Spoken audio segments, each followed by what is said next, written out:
You know what the quietest sound in the world is? A phone that doesn't ring, not because nobody has your number, but because the people who should be calling aren't. My name is Arnold. I am 82 years old. I worked 40 years to give my children a better life than I had. I was at every school play, every game, every graduation. I gave them everything I had, my time, my money, my back, my knees. And for the last 3 years, I am lucky if I get a text on Christmas. So if you are a parent sitting in a quiet house right now, wondering what you did wrong, I am talking to you. And I have something to say that is going to be hard to hear. I know your routine.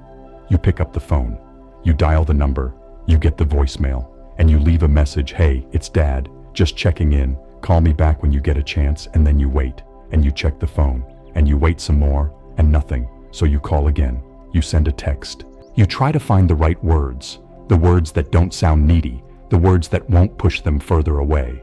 And somewhere in the back of your mind, there is this quiet, terrible question that you don't even want to say out loud. What did I do wrong? I asked myself that question for 2 years. I replayed everything, every argument, every missed moment, everything I could have done differently. And then one day I realized something that changed everything.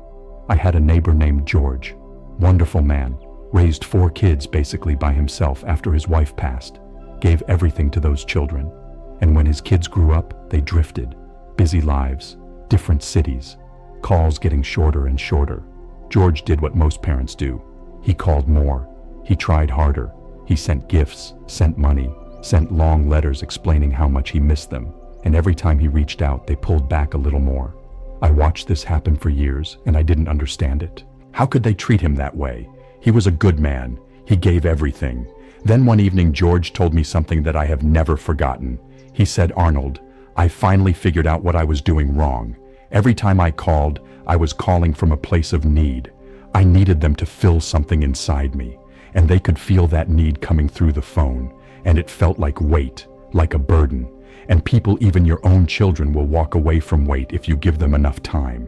He stopped calling, not out of anger, not to punish them, but because he understood that what he was doing wasn't working, and more importantly, that he needed to build a life that didn't depend on whether they showed up or not. 6 months later, his daughter called him. Not because he guilted her, not because he begged, but because she was curious, because the silence was unexpected, because she called, and instead of finding a sad, lonely man by the phone, she found her father, happy, busy, living, and she wanted to be part of that. Here is what I want you to understand. When you chase your children, when you call 5 times a week with that sad, quiet desperation in your voice, you are not showing them love. You are showing them need, and need, even when it comes from love, feels like pressure. And pressure makes people pull away. You cannot chase someone into loving you, not a partner, not a friend, and not your own child.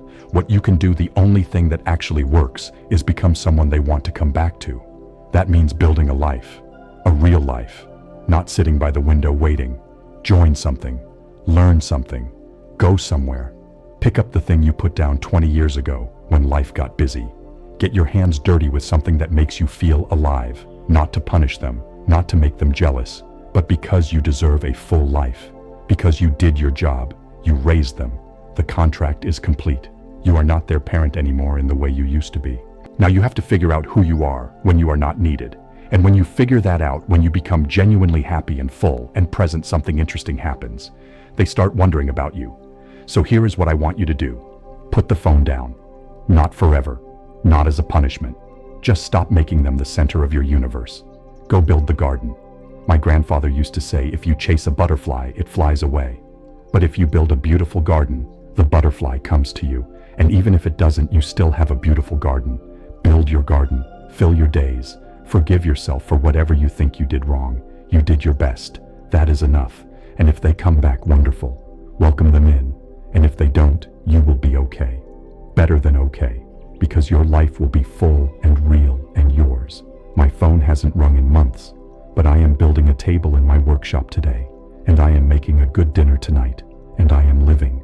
The door is unlocked if they want to find me, but I am not standing in the doorway anymore.